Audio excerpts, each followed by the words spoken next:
Yeah.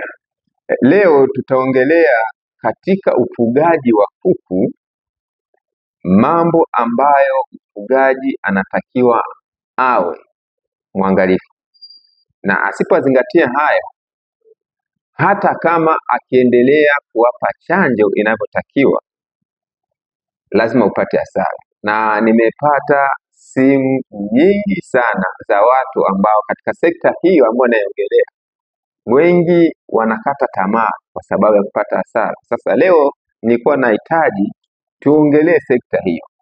Kwanza tulishasema kwamba katika ufugaji wa kuku kuna magonjwa ambayo yana chanjo na kuna magonjwa ambayo hayana chanjo.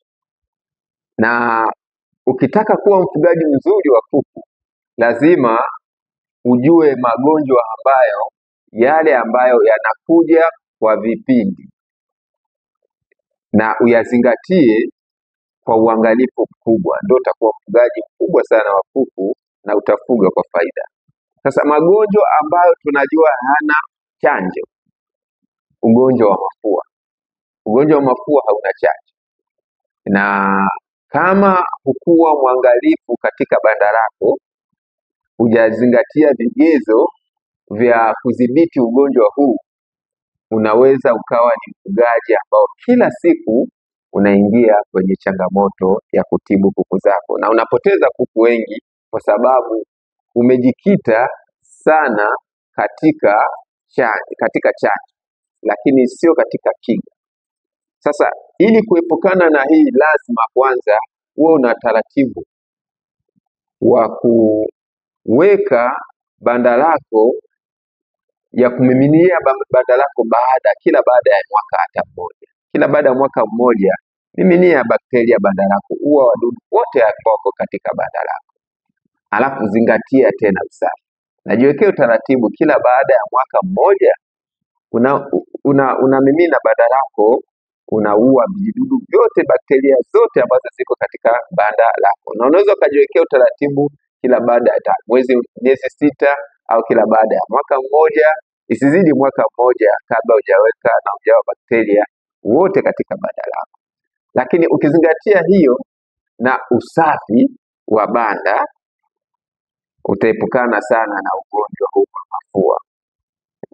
Na huo unawapa dawa ya antibiotiki. Kila baada ya miezi 3 unawapa dawa ya antibiotiki. Kila baada ya miezi 3 unawapa dawa ya antibiotiki. Utajitahidi kuepukana na ugonjwa huu ambao ni hatari sana wa kuku kwa magonjwa haya. Lakini kuna ugonjwa mwingine, homa ya matumbo. Huo hauna chanjo tena. Na kama huweza kujikita katika huo ugonjwa, hakika unaweza ukawa kila siku unatibu ugonjwa wako na unapata hasara kubwa. Kwa hiyo cha pili tena, hakikisha unawapa dawa hii ya antibiotiki. Kila baada ya miezi 3 unapa dawa ya antibiotiki na vitamini. Hii antibiotiki huwa inaendana na vitamini. Hapa tena utaokoa kuku wako wengi, lakini jitahidi unawapa vitamini B, ambayo vitamini B ni mboga za majani. Katika hizi sekta mbili ukizizingatia, mafua tumesema, homa ya matumbo, utakuwa umeepuka hasara nyingi za ufugaji katika banda lako. Na tumesema kabisa kwamba tunahitaji kufuga kibiashara. Karibu sana katika darasa letu, chaneli yetu hii ya darasa letu la ufugaji wa kuku. Na kwa wale wote ambao wanatufuatilia kwa Kenya, tunakaribisha sana. Kitabu chetu hichi kimebeba mambo mengi ya ufugaji wa kuku. Kwa wale ambao hawajakipata, ni shilingi 6,000. 6,000 unatumiwa popote kwa njia ya PDF, unaweza katoa kopi. Lakini ukihitaji kitabu kama kitabu, kuna gharama yake shilingi 5,000, lazima ongeze hapo, kinakufikia sehemu yoyote ile ambayo upo. Mafanikio yamejificha ndani ya ufugaji wa kuku, lakini watu wengi wanaangamia kwa kukosa maarifa. Ukipata kitabu hichi umekitoa kwa mfugaji wa maarufu na mfugaji ambao amebobea katika masuala ya mifugo. Nimeandika na uzoefu wote ambao umo katika kitabu nimetoa. Kwa hiyo karibu sana katika ufugaji huu wa kuku, lakini kibiashara zaidi. Asante sana, Mungu akubariki. Tutawasiliana katika vipindi vyetu vinavyokuja. Mungu akubariki sana.